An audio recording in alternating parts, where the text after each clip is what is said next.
J.C. Jackson was just traded to the Patriots for a late round pick swap. And this is honestly probably the best case scenario for both sides, both the Chargers and J.C. Jackson. After struggling to start the season and a season-ending injury last year, the Chargers have finally traded him back to the team that he came from. And I think the last straw was the off-the-field issues in that court case that seemingly just came out of nowhere. The Chargers have always been a team that if you have any sort of off-the-field issues, any legal troubles, or you show that you're a bad person or anything like that, they're going to cut you. They're a very family-oriented team. Dean Spanos was probably like, do not play that guy at all. And after that court case, after that came out, J.C. Jackson did not play on the field. He was a healthy scratch, and then he was just not even playing at all in that past game against the Raiders. J.C. Jackson, though, he never really got a fair shake in LA because last year he was playing more zone than man when he is a beast. Man cover corner, and then he suffered that season-ending injury, but then he came back really quickly and got back out on the field for week 1 against the Dolphins, and then they were utilizing him poorly again. They were matching him up against Tyreek Hill in man coverage and putting him on an island. What? Bro, what are you doing? Brandon Staley never figured out how to utilize J.C. Jackson, and it's really annoying that it had to get to this point. But you know what? J.C. Jackson, I still think he's a pretty good corner. The Patriots obviously know how to use him.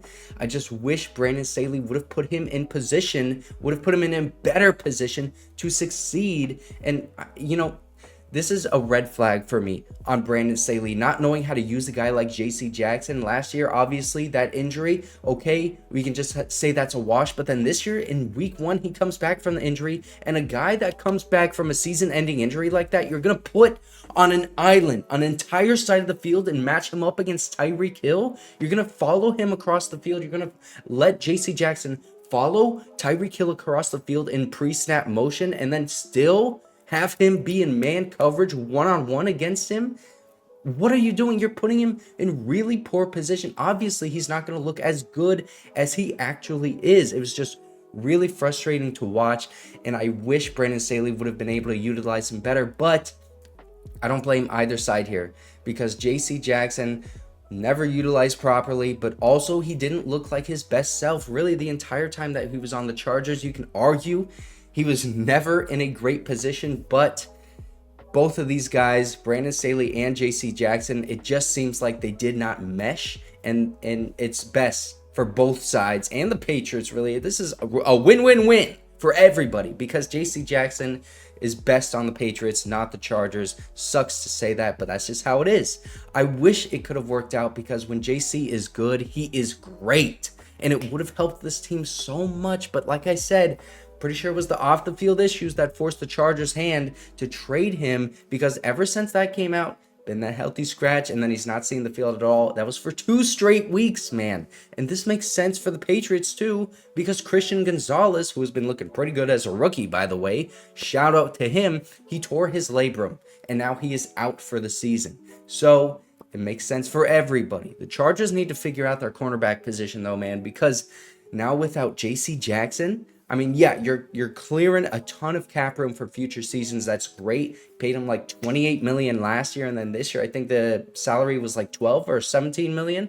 And then you're going to clear out all that room from the future season. So now we don't have as many cap issues as we did because we have all those cap issues right now still with Mike Williams, Keenan Allen, KHALIL Mack, Joey Bosa. Those are the 4 main guys that are eating up a ton of cap. So freeing as much as you can with a guy like J.C. Jackson, trading him to the Patriots, it is a good move. But anyway, this cornerback position, Michael Davis, he's going to be a free agent after this year. Do you re-sign him? I don't know, especially after this season, he's not looking too great. But let's say you don't re-sign him. Okay, Asante Samuel Jr. is now your top cornerback. If you don't draft anybody, just right now, you got Asante Samuel Jr., Jasir Taylor, and Deane Leonard. Do you sign Asante Samuel Jr.